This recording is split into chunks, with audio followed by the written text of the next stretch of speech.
percataron de eso. Sí.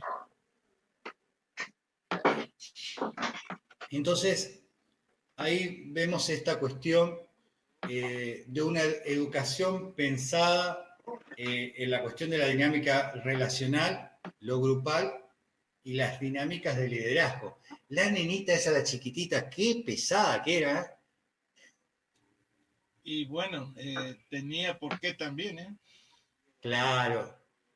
Bueno, ese tenía por qué es un poco lo que a veces pasa con la educación tradicional, es descontextualizada.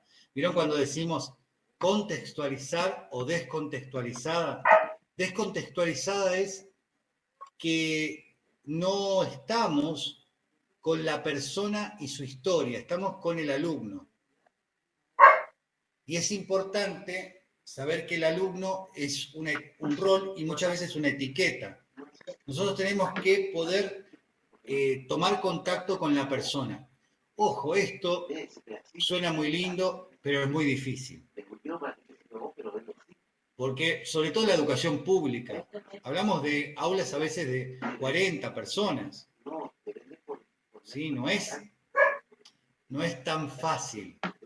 ¿Sí? Y a medida que vamos ascendiendo, no es lo mismo, sabemos, el nivel inicial, la primaria, menos la secundaria, y obviamente se vuelve muchas veces más enajenante la universidad, ¿sí? Sobre todo si pensamos lo público, ¿no? Pero es por ahí entre comillas, perder el tiempo un poco para obtener la dinámica del grupo y los liderazgos, para después poder lograr cuestiones, digamos, más perdurables en el tiempo, en la trayectoria educativa. Creo que eso es una reflexión interesante de la película.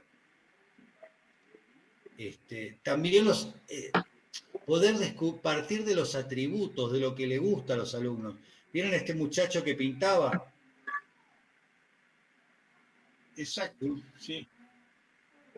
Bueno, es lo que creo que ya hablamos en una oportunidad, no sé si era contigo o con otro profesor, porque para decirte, contarle a usted y los amigos por ahí ya se están dando cuenta, yo tengo un barullo en mi cabeza que Dios me libre. Así que te comento, el tema de que pintaba así, yo en algún momento dije o escribí por ahí en una de las prácticas que también hay que buscar qué es lo que le gusta a cada uno, ¿no es cierto? Y ahí hacer el enfoque del futuro quizá del aprendiente, como decimos, ¿eh? Y bueno, Bien ahí. te estoy usando. Por fin le saqué una sonrisa. Espero que los amigos están escuchando también porque se armó un bardo por ahí en otros momentos. Eso es, este profesor decía que buscar qué es lo que le gusta y hacer hincapié en eso para que se desarrolle bien como corresponde. Y ahí está por decir así, el ayudar o la ayuda, la intervención del psicopedagogo, que sería el profesor Carr, con los padres, ¿no es cierto?, para hacerle entender que eso era lo que le convenía y que le gustaba y que se iba a desarrollar bien. Bueno, después haremos hincapié en todo caso con la otra parte intelectual y así salió adelante todo el tema, ¿no es cierto? Sí, en esto que vos decías justo, digamos, teniendo presente un poco el recorrido que ustedes están haciendo en otras materias, Alicia Fernández, que ustedes la están viendo con Andrea, creo. ¿Es así, Maxi? Sí. Bueno, hay un libro que se llama Poner en juego el saber, que creo que también lo ocuparon. Fíjate vos lo interesante de esto que vos decías, Agustín, de aprender. Alicia Fernández plantea el saber también con saborear, con sabor, ¿no? Entonces, acá entra en juego otras cuestiones. Como bien vos dijiste también, no se trata tanto de solamente pensar, Buenas tardes. Lorena, ¿cómo estás? Tanto tiempo, un gusto. No solamente pensar la cuestión de la memoria, de lo intelectivo, sino este hecho, yo lo decía ayer, digamos, en un programa que compartía esto, de que hay una relación muy importante con las emociones y los contenidos conceptuales. Si nosotros pudiéramos jugar con ponerle afecto para que nos afecte el contenido externo, que es una letra, para que no sea letra muerta, tiene que tener afecto, tiene que tener algo emocionante. Cuando pasó algo de eso, si recabamos en nuestra historia de aprendizaje, muchas cosas nos quedaron y podemos recordar cuando asociamos a un afecto. Y no es casual, ¿no? Esto de recordar quiere decir pasar por el corazón. No sé si sabían ustedes. Nosotros pensamos que recordar es intelectivo, pero la palabra, la etimología, busquen la etimología de la palabra recordar.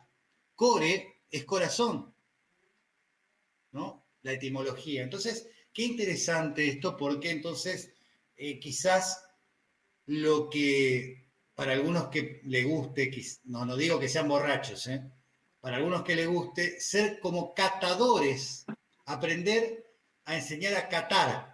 ¿Saben lo que es? No es la cata, no es la espada del samurái, sino catar, crear un paladar fino en los alumnos, mejor dicho, como bien decía Agustín, en los aprendientes, para que puedan saborear. Si pensamos esta metáfora, pensamos una escuela diferente, porque se establece una relación diferente. Para vos que también estás, Agustín, en la cuestión religiosa, diríamos, el gran desafío que yo suelo tener cuando discuto con la catequesis tradicional, digamos, ¿no? No podés primero plantear la ley y después el amor. Primero tenés que plantear el amor y después la ley. Porque ¿a qué niño le gusta que primero le hablen de las obligaciones? Y cualquier niño necesita primero tomar contacto con el gustar, con el disfrute, después hablarle de la ley. Primero hablarle del amor. Lo que sería a nivel teológico, saltando, porque ven cómo cuando uno lo lee en un sentido reflexivo, no podés hablar del hombre salvífico, del hombre, perdón, pecador, si no hablas primero del hombre salvífico. Tenés que ser esperanzador. Entonces, en esta pedagogía, por eso Freire la llama la pedagogía de la esperanza. Por eso en Latinoamérica vamos a encontrar tanta relación. Les digo esto para que encuentren esta relación entre teología de la liberación, sociología crítica y psicología crítica y pedagogía crítica. Todo eso tiene que ver con lo nuestro, muchachos. Eso tiene que ver con Latinoamérica. Fantástico. Que no nos enseñan en la formación formal. Lamentablemente. No nos enseñan a valorar lo nuestro. ¿Sí? O sea, Alicia Fernández está muy conectada con Freire. Así que en esto de entender el proceso de descubrimiento del saber como un proceso de encuentro, que lo que más, primero el docente, obviamente el docente como enseñante, tiene que tener un buen paladar, tiene que gustarle la lectura. El gran problema que tenemos en la formación de los que vienen, los docentes, es que a muchos no les gusta leer. Perdón, digamos, si lo digo así, abruptamente, pero ¿cómo podemos lograr contagiar a alguien de algo que no fuimos contagiados? Me parece perfecto, profe, que lo diga así, crudamente como corresponde. Bueno, me A mí habilitaron, me gusta así, directamente. me habilitaron, sonaron. Ahora agarrate, Catalina. No, pasa que por ahí vos lo decís con autoridad también, ¿no es cierto? Porque por ahí, si largo yo eso, olvídate. ¿Por qué? ¿Por qué Sí, te concuerdo parece? con Agustín. Porque por ahí, no sé, no me acuerdo quién dijo que cuando uno habla tiene que hablar con la autoridad, qué sé yo, como teniendo jinetas, por decirte, allá en nuestra época, ¿no es cierto? Como teniendo realmente, o el tema, de acá, el caso acá de los docentes, ¿no es cierto? Lorena, por ejemplo, ella es directora, ella tiene cierta autoridad, ¿no es cierto?, en lo que le corresponde y puede no imponer, sino decir cuáles son los caminos que uno tiene que llevar que son los correctos, o por lo menos lo que ella piensa que son los correctos. Corregime, por favor, Lorena, porque yo no conozco tu, tu Buenas zona de noches. dirección por ahí. Buenas noches, Agustín. ¿Querés que te hable de mi función docente o querés que te hable de mi función de alumna o compañera? No, tenés que hablar de las dos cosas porque todos compartimos todo. Yo compartí, por ejemplo, acá el tema de cómo me manejo, dónde estoy, qué cantidad de gente tengo, en fin, toda mi vida. Yo me desnudé prácticamente, no del todo con ustedes, pero sí de a poquito va yendo, ¿no es cierto? Que no Y lo pase la del mismo tiene que hacer. diputado, por favor. Y bueno, si tiene que pasar, ¿qué le hace? Es No, algo natural, es algo humano. De última, la fe, ¿dónde está el pecado, por decir así? En lo otro, bueno, si se ofenden, ¿qué va a hacer? Pero estamos estudiando. Creo que por allí tomo yo la cosa. No tengo por qué ofenderme, ni enojarme, ni tenemos que decir, como dice el profe, ¿no es cierto? Te escucho, Lorena. Bueno, yo voy a tocar un poquito nuestra religión, yo soy católica también, y el gran maestro que nosotros sabemos que tiene ese título sin recurrir mucho a la lectura en esa época es Jesús, ¿no es cierto? Entonces yo te voy a hablar con la autoridad ahora también como docente. Yo no me considero una directora formada todavía. Para mí esos espacios son para poder compartir un poco de pedagogía que fuimos adquiriendo a medida que avanzamos, pero en ese compartir tiene que haber también, vos habrás leído, porque te gusta leer, a Alicia Fernández que dice que tenemos que primero, nos tiene que gustar a nosotros, enamorarnos de algo para poder aprender. Y eso lo tiene el que estudia para docente, el que no estudió para docente y el que hay muchos, muchas personas que leen sin haber cursado ninguna carrera. Es el placer por la lectura y eso se va formando desde muy niño. Incluso tenemos grandes maestros latinoamericanos que no sé si los padres habrán sido docentes, les gustó y empezaron a leer. O sea, las puertas de la lectura están abiertas a todo el mundo, pero hay que ponerse también en el lugar de aquellas personas que no tienen por ahí ese gusto todavía. Eso se va adquiriendo a medida que pasan los años. Eso es como el vino, es como la galletita dulce. Vos probás y a medida que te va a gustar, vas practicando, se te va haciendo más fácil, solamente desde ahí. No sé si Eh, respondí a tu pregunta, Agustín. sí, sí, Lorena, llegaste al borde, por decir así. Pasa lo siguiente, como creo que a vos también te pasa. No, no es para qué. Pero el profe irse, no sé, algún día tengo que hablar por qué se fue. Pero una cosa es leer, ¿eh?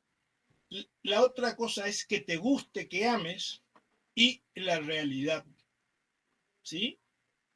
Ojalá que algún día podamos ser presencial y que me den a mí media horita, ¿eh?, para explicarle un poquito de lo que son las comunidades católicas, apostólicas, resistencianas, por decirle acá, porque estamos en resistencia, nada que ver. Y para cerrarte también un poquito así, mi experiencia, todavía la sigo viviendo, una cosa es trabajar con los diocesanos y otra cosa es trabajar con las congregaciones. Totalmente diferente. No sé yo en tu ámbito educativo, porque no conozco el ámbito educativo, si puede haber así algún tipo de diferencia o de relaciones diferentes, tratos diferentes, experiencias diferentes, estudios diferentes.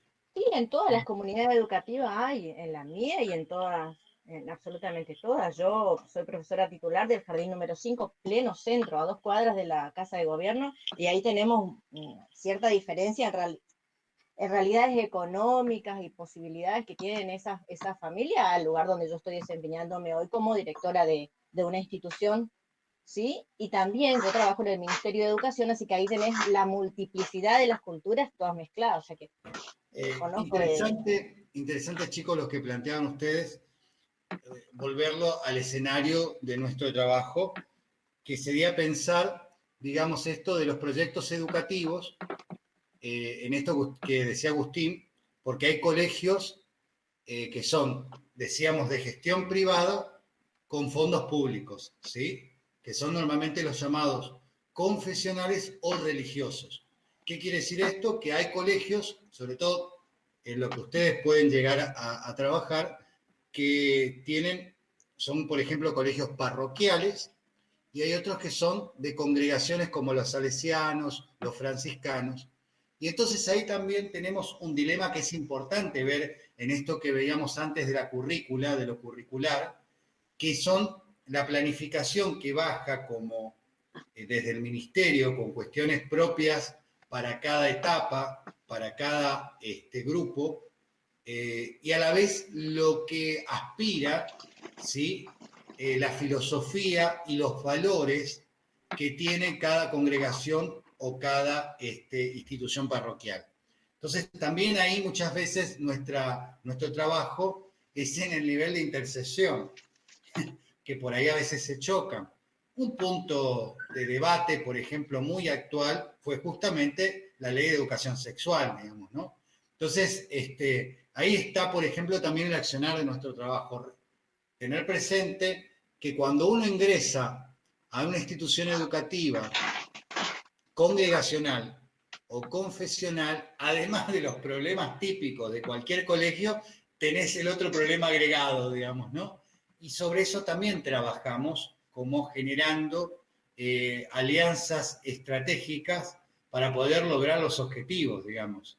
Por ahí generar, en esto que decíamos de la pedagogía del encuentro, un diálogo que permita, en todo caso, una terceridad que pueda decir de ambas partes para que se pueda transmitir, ¿sí? Una pedagogía y una didáctica que pueda ser, sobre todo, estar a la cabeza de nuestros tiempos, digamos, ¿no?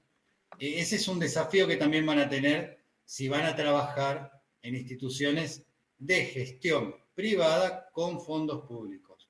¿Sí? Que esas son normalmente los colegios religiosos o confesionales. No hay colegio del lado de, sobre todo, católico, totalmente privado, ¿sí? Por ahí sí hay totalmente privado en algunos colegios adventistas o evangelistas, pero eso tiene que ver con la realidad del contexto donde puedo llegar a ejercer. Así que lo adapto, por ejemplo, lo que estuvimos hablando, para llevarlo a un escenario de trabajo, a un escenario laboral, que es importante que nosotros tengamos que saber. Cualquier ingreso de un profesional, llámese psicopedagogo, psicólogo, a una institución educativa, siempre es conveniente que primero veamos la historia de ese establecimiento, o sea, cómo está visto ese establecimiento desde la comunidad. Primero tenemos que despojarnos de todas las ideas que traemos como docentes. Pedir el libro histórico en cada institución, porque para eso se confecciona un libro histórico en cada institución, pedir el proyecto educativo comunitario y a partir de ahí empezar a ver cómo vos vas a armar tu plan de clases, si te lo permiten en las escuelas religiosas o privadas. Lore, acá lo que tenemos que hacer, que va a ser difícil sobre todo para los que son docentes, es que tenemos que comenzar a pensar la diferencia. De pensarnos como docentes es una cosa, pensarnos como psicopedagogo es otra. Entonces, eso que vos decías, Lore, me parece bien, así pensado como el docente. Ahora, como el psicopedagogo, tenemos que transformar la pregunta de investigación. Por eso en ese armar de tu plan de clases tenés que tener en cuenta qué se está dando, cuál es el objetivo de la escuela para ver si funciona para ese niño o no, en relación a eso. Yo te diría que vos ahí ya entraste al colegio. Yo te diría antes de entrar, una lectura más amplia, ¿sí? Primero lo macro de la dinámica de ese establecimiento y pensate como psicopedagoga, no como docente o como directivo. Es un ejercicio, va a ser difícil, te aclaro, Lorena. No es difícil. Bueno. De hecho, si un docente está buscando otras alternativas como esta que fue mía, de seguir conociendo lo que es la psicopedagogía, justamente porque es algo que nos está faltando a todos los colegios, a todos. Claro, pero bueno, discúlpame, pero ahí yo lo que percibo es la directora o los docentes que se está formando en psicopedagogía. ¿Entendés? Nosotros acá la propuesta que tenemos que hacer es cómo se posicionaría una psicopedagoga. ¿Se entiende? Es un posicionamiento diferente. Yo enriquezco lo que ya estoy haciendo en tu caso, estás enriqueciendo tu caja de herramientas. Pero, ¿por qué? Vos con toda esta formación, por ejemplo, vas a saber qué pedirle a una psicopedagoga. A vos no te va a vender cualquier cosa una psicopedagoga. Vos decís, pará, pero eso lo tenés que hacer vos o lo tiene que hacer un trabajador social. Pero eso no es de un docente integrador, esto no es de un psicólogo, ¿entendés? O sea, desde a vos, Lorena, te sirve como para tener en tu caja de herramientas una lectura para, por ejemplo, si tenés que incorporar un profesional en el área en tu equipo de trabajo, vas a saber qué tiene que hacer y qué no tiene que hacer. Pero de por sí, en eso sí, vos estás posicionada en un lugar y hablás desde un lugar. ¿Entendés? O sea, por ahí los chicos o los que nos acompañan, que no están propiamente en la cuestión docente, van a tener otra lectura. ¿Sí? Lo interesante es que vos podés aportar casos, experiencias, situaciones, tirarlas, y sin dar nombres obviamente, pero para poder pensar qué haría el psicopedagogo ante esa situación, qué haría el psicólogo ante esa situación, qué haría el trabajador social ante esa situación, qué haría el acompañante terapéutico ante esa situación. ¿Sí? Bueno, les cuento algo, que yo también soy pedagoga social, ¿eh? Ese título salió de la Universidad de El Salvador. No, del terciario de... Ay, acá está en Resistencia, un terciario Paulo Freire. Ese lo cortó. Tengo un amigo ahí que pasó por vida religiosa, salesiano, Tony. También tiene mucha gente, sí, también te ayuda un montón a ver otros espacios de la sociedad, no le estamos metiendo por ahí la pata. Sí.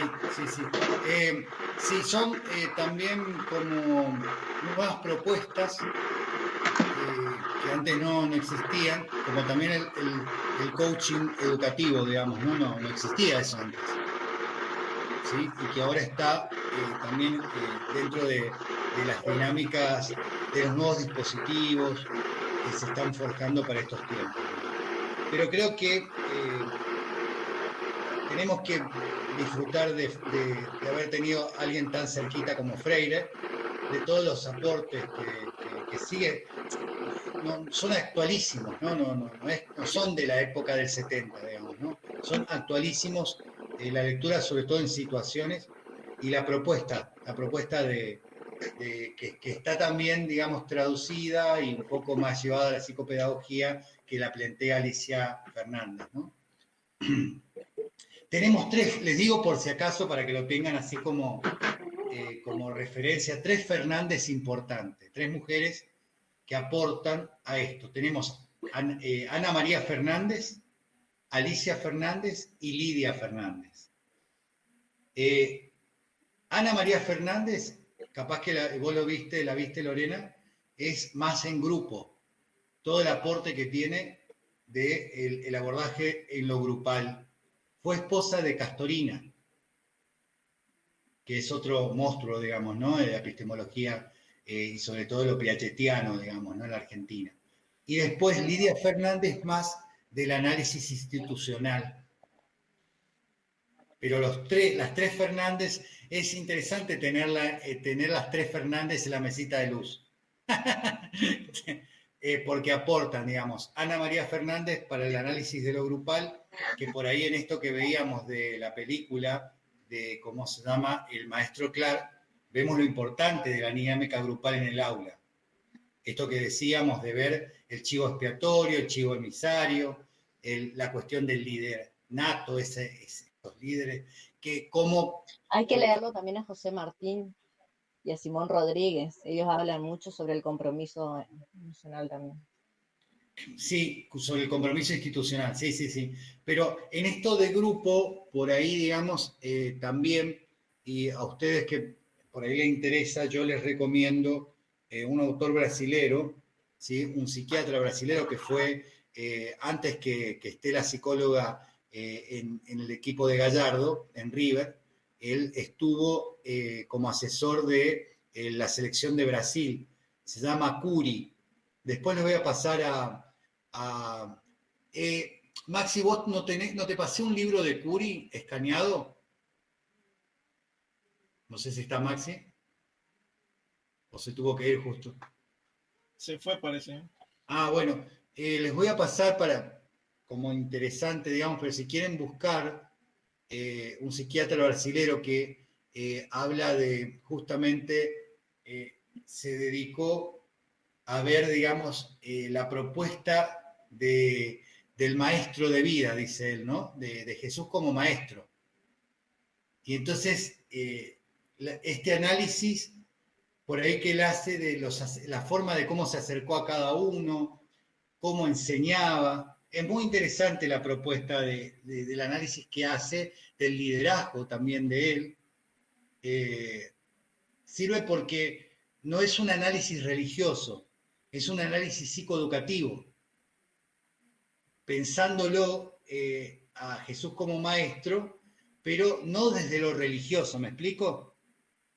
¿No lo llegaron a ver, Lorena, Agustín, lo escucharon? No, pero es interesante escucharlo, parece, leerlo. No lo escuché. Bueno, yo le voy a pasar a Maxi, ustedes le piden, los que quieran, no digo a Lorena y Agustín, pero los que estén interesados, de igual forma es esto, ¿no? Por ahí también podríamos decir, ver la dinámica pedagógica de Gandhi, ¿no? O sea, uno puede pensar estos personajes de la historia, pensar, digamos, en código pedagógico, ¿no? En código didáctico. Pero yo creo por que... algo nuestros padres nos decían siempre, por lo menos el mío, se casa más moscas Lorena con miel que con hiel. Totalmente, ¿no? Ahora, también, fíjense qué cosa, ¿no? Cómo ingresa la cuestión de lo emocional en esto que dice Lorena, porque en el trabajo, por decir así, terapéutico de la persona del docente.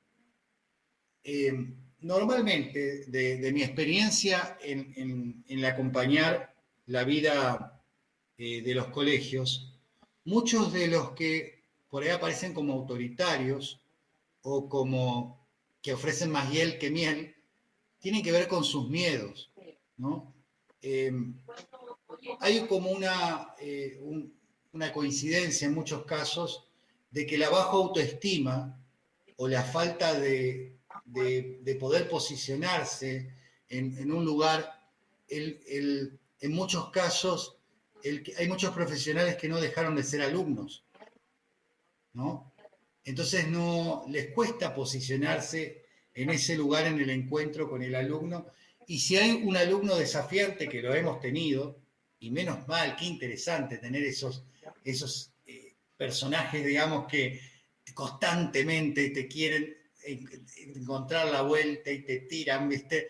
Que es un poco Pero no todos se bancan un alumno así, o una alumnita así. pero ¿por qué? La pregunta es esta, ¿por qué? Yo creo que tiene que ver con esto también, de ahí te diría yo que entra lo psicoeducativo, ¿no? El acompañar al docente para trabajar sus miedos, para trabajar la representación que tiene de él, el por qué llegado un momento personaliza eso como un ataque hacia él, cuando en realidad es una manera de relación del aprendiente, el hecho de desafiar, porque después cuando hacemos un estudio de situación, ese chico, como hoy decía por ahí Agustín, no me acuerdo el nombre del personaje de esta nena de la película, digamos, ¿no? No me acuerdo cómo se llamaba, pero cuando uno va a la historia personal, ve que, claro, ¿cómo no va a ser desafiante? ¿Cómo no va a ser así? No es que era Añá de chiquita, digamos, ¿no? Añá, no es que era mala porque sí, digamos, ¿no? Era jodida porque sí. Entonces esto de poder tomarnos el trabajo de ampliar el escenario de nuestro análisis para no hacer prejuicio, digamos, ¿no? Y no tomarlo como personal. En la medida que el docente lo toma como personal a esto, a ese desafío, chau, ya estamos. Así, exactamente, así es. Y normalmente... Hay una película, si no me equivoco, adventista o pentecostal por allí, que se llama Dios no está muerto. Sí. Sí, está la 1 y está la 2. Esta está buenísima esa. Sí, está, digamos, hace de profesor de filosofía el que hizo de, ¿cómo se llama? De Hércules, el actor. Sí. Y está interesante, digamos, pero también, digamos, volvemos al punto, digamos, no tenemos muchas veces adultos en la docencia. En estos años yo he incorporado un término. ¿Cómo? Por suerte, porque si no se ayornan a la actualidad. No, sí, pero digo en este sentido por ahí de, no sé si ustedes escucharon el término adultocentes. ¿Sí? Yo me he encontrado con adolescentes de 40 años. Sí. Entonces, que tiene que ver con una generación muy relacionada con el paso, y esto es más un análisis social, de un gobierno de facto a un gobierno democrático, a una Argentina democrática, y padres que en realidad fueron hijos del temor, de situaciones muy particulares y que en cierta medida ante la libertad y ante una generación, la generación de los 80, que fue también muy influenciada por este paso del gobierno de facto al gobierno democrático y que generó nuevos tipos de relaciones, en tanto la cuestión también de las libertades. Entonces en eso también muchos me he encontrado, por ejemplo, les digo ya esto, cómo se relaciona la clínica con la vivencia en relación a la autoridad en el aula. Muchas madres que por ahí venían porque tenían problemas, las hijas reclamaban que las madres les sacaban no solamente la ropa, sino que por ahí coqueteaban con sus compañeros, digamos, ¿no? O viceversa, padres que por ahí coqueteaban con las compañeras. Eso se mantiene, profe, hasta hoy, en algunos casos. Sí, por eso digo que en el análisis tenemos muchos adultocentes, digamos, ¿no? Que por ahí he escuchado hasta justificativos muy, cómo utilizan la formación para justificarse, ¿no? Decían por ahí, por ejemplo, pero escúchame, nadie lo juzgó a San Martín porque se casó con una mujer adolescente, ¿no? Sí, bueno, pero hay que ver el contexto social también y el lugar en el cual tenemos, por esto de que en muchos colegios también nos encontramos con relación de adultos, supuestos adultos, con adolescentes. Entonces, todo esto nos habla de unas nuevas formas, nuevas modalidades de relación, que también tenemos que hacer en esto que por ahí hacía mención Lorena de un contexto socioeducativo.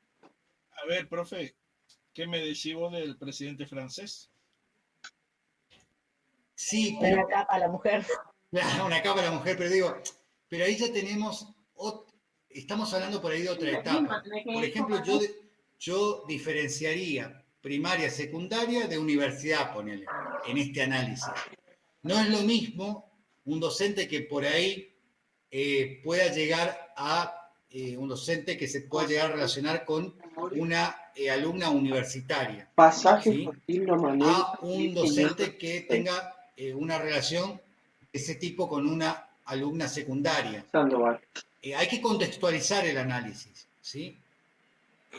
Yo creo que, digo, estos son problemas que también nosotros tenemos que aportar como un análisis que tiene que ver con la selección del personal que va a llevar adelante, digamos, en nuestra escuela, la relación con los adolescentes. Porque me ha pasado, les digo, me ha pasado el trabajar con ese tipo de situaciones en el 2011 y en el 2012, en dos colegios confesionales.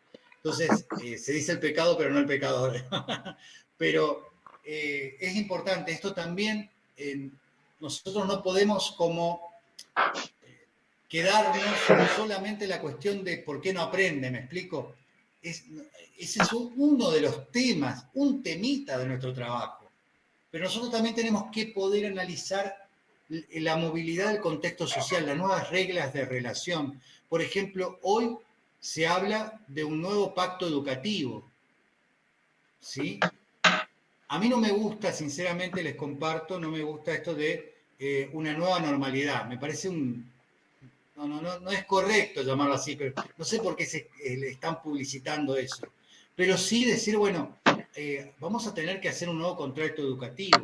Eso sí, ¿por qué? Porque la situación actual nos lleva a que quizás esto no termine este año. Para mí va a continuar, lamento decirlo, ¿no?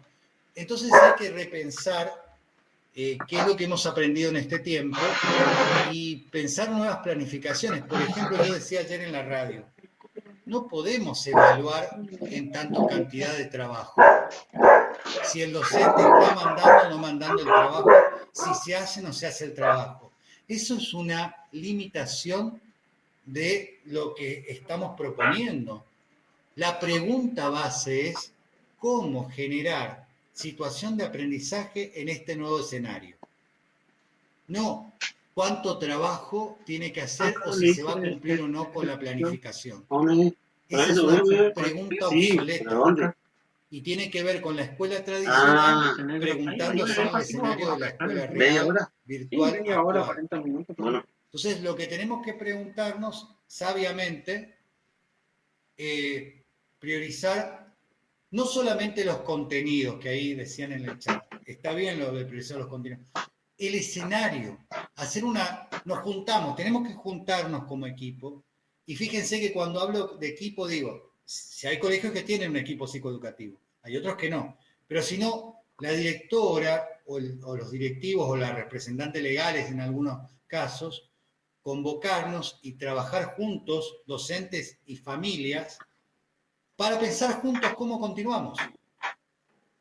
Porque tampoco podemos enfermar al docente y enfermar a la familia. Fíjense que muchos están enfermando por la cuestión de la tarea.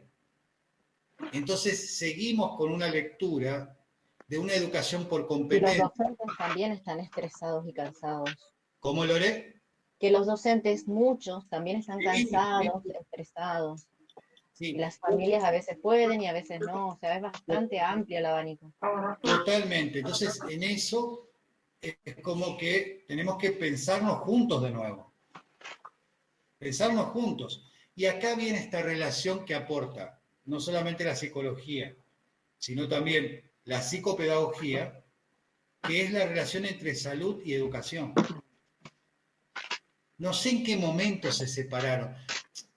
A ver, quiero decir esto porque por ahí se confunde, no es volver al itinerario de que la medicina le diga al educador qué tiene que hacer. No, yo lo que estoy planteando es el hecho de pensar la salud toda del sistema de relación de docentes, y Y familia. para eso tenemos que saber qué es salud primero.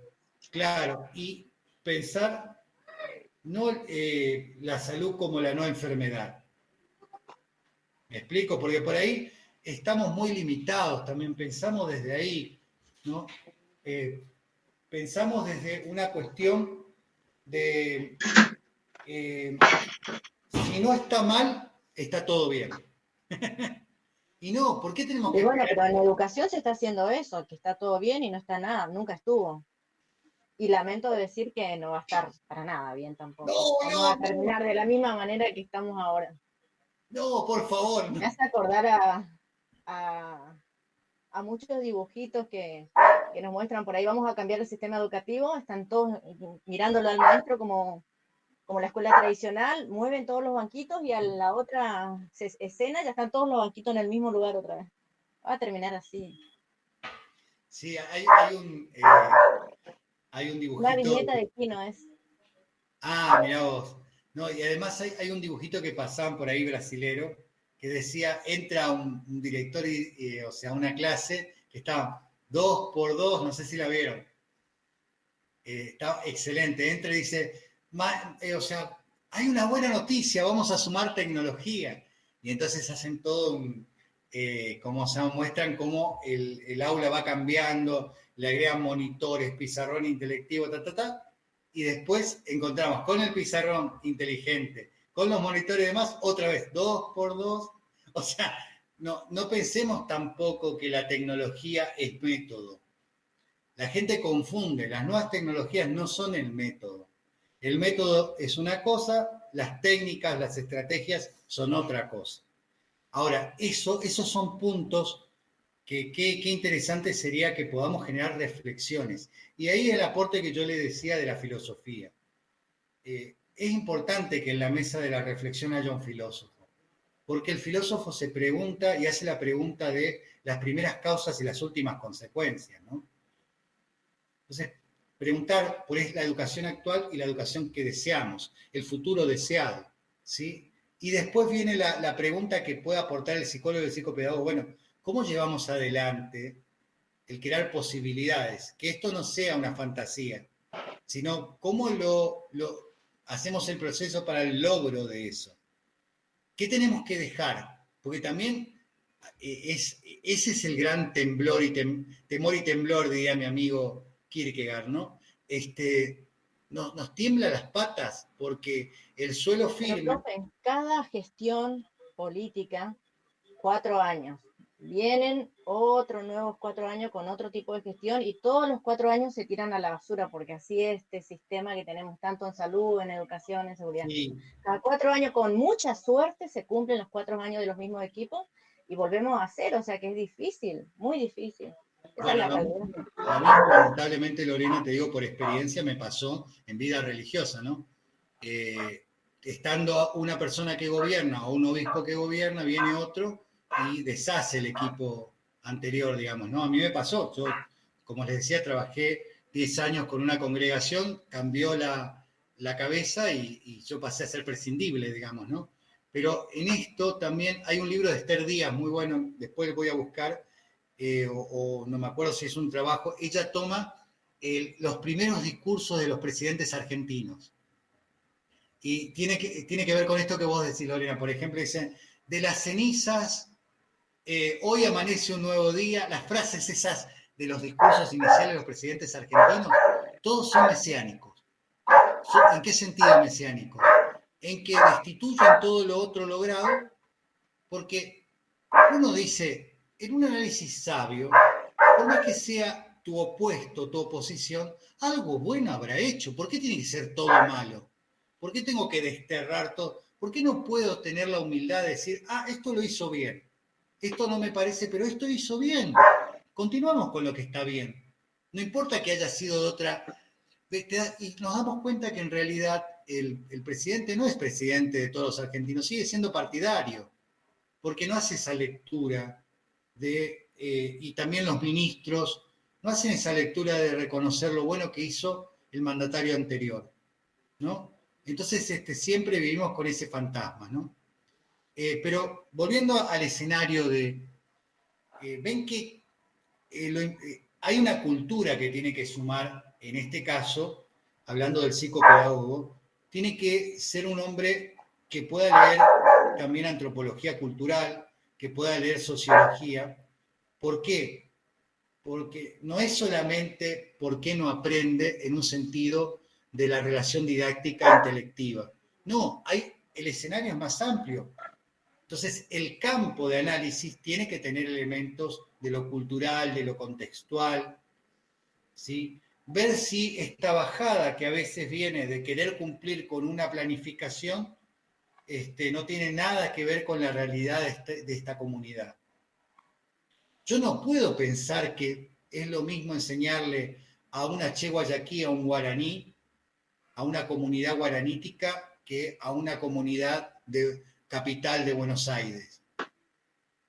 Entonces, no es para todos lo mismo.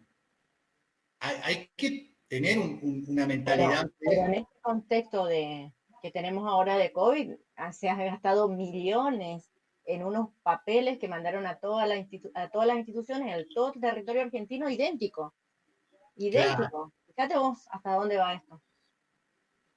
Sí, sí, Y sí. es plata de todos ustedes y mía eso. Sí, sí, sí. Lamentablemente es así. Pero bueno, digo, es interesante plantear esta cuestión.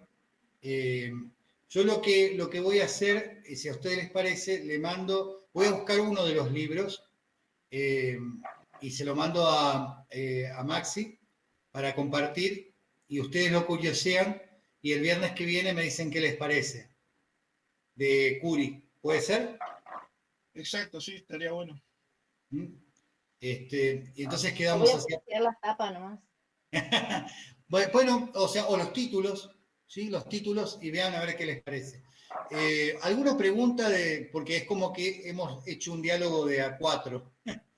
¿El resto de los compañeros, alguna pregunta, algo que quieran aportar?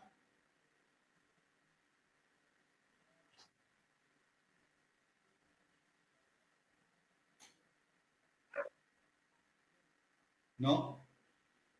Hay un tango que se llama Silencio en la Noche. Muy bueno, se los recomiendo. Bueno, mira, comento algo como aporte, porque vos te quedaste allá en el tema de salud. Sí. Al iniciar la carrera, yo por allí en algún momento escribí en el grupo que hay que ponerse en marcha y hablé un poco de una actividad física, ¿no es cierto? Por supuesto, recién conociéndonos y como siempre, ¿qué tiene que ver esto con nosotros? En fin, lo que yo quise significar es que para estudiar uno tiene que oxigenar mucho el cerebro y tomar ejemplos de otros ámbitos, ¿no es cierto?, donde sí es necesario una actividad física, es necesario por allí desestresarse de un poco de los libros y tener mínimo 15 minutos por día o 15 minutos a la mañana, 15 minutos a la tarde para desestresarse o oxigenar el cerebro, no sé. Por ahí algunos están de acuerdo, otros no están de acuerdo, pero dentro de mi experiencia y con mi edad, por ejemplo, lo practico mucho y me sirve. Incluso ahora me está sirviendo mucho más porque intensifiqué un poco más la actividad física y se me están aflojando, por decir así, las neuronas, ¿no es cierto?, de estar dormida en esto de empezar a leer más y sobre todo en materias que yo jamás en la vida me imaginé que iba a meterme, ¿no es cierto? Pero el deseo puede más y como me dijeron por allí, vas a llegar bastante, espero que bastante lejos y por ahí, qué sé yo, recibirme, obtener el título, alguno de los títulos. Siempre peleando en contra de la corriente porque la realidad que uno vive en estos momentos no solo es difícil para uno, sino para toda la sociedad.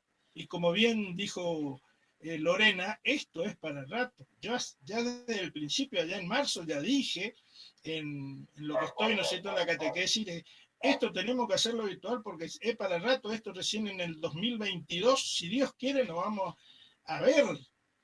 Y por supuesto, Bueno, o sea, lo importante, Agustín, que no me tiraste ninguna frase de Levítico, digamos, ¿no? No, ¿querés que te tire una? No, dejá nomás. No, de Levítico no, pero de nuevo sí te puedo tirar una. No, dejá nomás. Bueno, a ver, sí, Gracias. es interesante esto que vos aportaste, Agustín, de una educación que piense no solamente en lo intelectivo, en la corporeidad. Es un encuentro de procesos humanos con cuerpo. Entonces tenemos que pensar el aprendizaje de corporeidades, de cuerpos, ¿sí? Entonces no solamente pasa por una cuestión de trasladar una información de un disco duro a otro disco duro, ¿sí? Nosotros somos cuerpos, somos corporeidades, somos seres vivos, somos sistemas abiertos, en todo caso con cuerpo. Entonces, si planteamos una visión antropológica de ese tipo en lo pedagógico, ya estamos también marcando un escenario diferente. Así que bueno, que tengan un buen fin de semana y nos estamos viendo el viernes que viene. Yo le paso a Maxi el material de Curi, ¿ok? Buenas noches. Ok, gracias, profe. Que estén bien. Buenas noches. Nos vemos. Chau, chau. Buenas noches. Chaucito.